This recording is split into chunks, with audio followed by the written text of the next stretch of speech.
Hi, it's Clark Reid, back again with some more tech headlines for you and maybe a comment or two today. If you like these reports, we'd love it if you'd click the like right under the video window. And if you want to subscribe, the little bell underneath the window, you can hit that devil and you can subscribe and you'll know when each report is posted, generally 3 or 4 a week.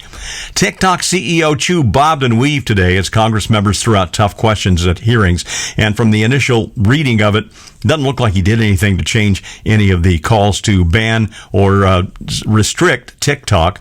It looks like, in fact, some of the members are less inclined to support him than ever and support the app. It's used by some 150-plus million users in America, too. One member asked if he could assure that no data from U.S. users was flowing to the Chinese government. He claimed he knew of none of that happening. Well, to me, that smacked like tobacco company CEOs claiming that cigarettes don't help cause cancer. Whether the move of data centers to the U.S. Or whether they don't, as Chu promised they're trying to do, I'm not sure the government's going to be satisfied that U.S. user data isn't going to the Chinese government or they're not manipulating public opinion here using the platform. Personally, I don't think a ban will actually keep the app away from people that want to use it. And furthermore, any country or company can buy all of our aggregated data at very granular levels. And it's been pulled from all of the social media platforms and search engines and, frankly, all corners of the internet. And for pennies for each of us, we're not worth a whole lot, folks. You give up your privacy and data when you use the net and different platforms. That's your subscription price, basically. Some Congress members know this and are just harumphing. Others are clueless. But it's our digital world, and they're not going to substantially change things.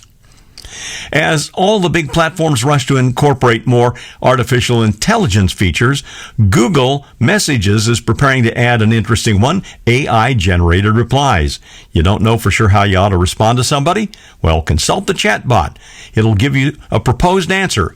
Now, 9to5Google.com reports Messages does not send the AI-generated reply. You have a chance to look at it and either approve it or edit it. And when it's implemented, that AI is going to replace the little smart replies, those little 1 or 2 word answers that you can choose from right now. Google is also forging ahead on Imagen, their AI image generation software. One possible use of that might be sending unique pictures to friends. No word on when it may be released, but it'll probably hit Gboard first and not Google Messages.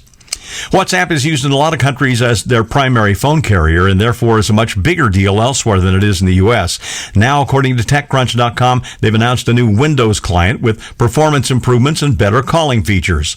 The update supports multi-device sync, so you can use WhatsApp even if your phone is switched off. And it also will now support Windows video calls with up to 8 people on audio calls with up to 32.